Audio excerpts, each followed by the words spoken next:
And what you learn, and a lot of other transactions, and what you learn by doing this is, yeah, you have to have a process. You have to have a step-by-step process. Okay, we're going to put the materials together, a buyer's list. We'll reach out to the buyers. We'll get initial offers, indications of interest. We'll set up meetings with maybe some of those groups who have expressed interest.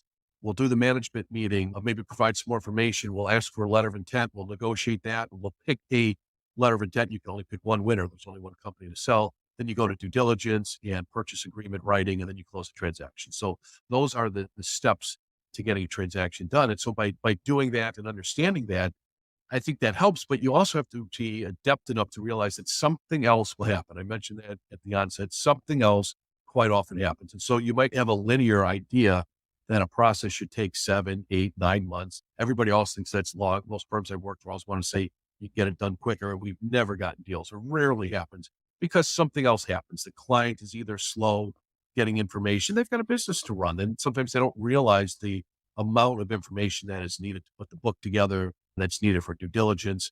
They will plan vacations right in the middle of when we thought we were going to do management meetings. And so you have to adjust and things like that. Something might happen with the company or the buyer. Things always tend to take longer. So having a number of transactions under my belt and then getting a chance to write a book was very helpful because it allowed me to really dive deep into the process and the steps that are involved in an M&A transaction. And the corollary to doing that work is I learned how I learn, which is I experience and then I write it up. I've always enjoyed writing. I'm a writing preference learner. Some people are reading preference learners. I was never a reading preference learner. That's why I think I was always a better teacher than I was student, because I thought I could probably do it better than the teacher. Some people like to get their information delivered visually, or they want to hear an audio book. That to me is really bizarre. I don't know why anybody want to listen to somebody read a book. You got to read it.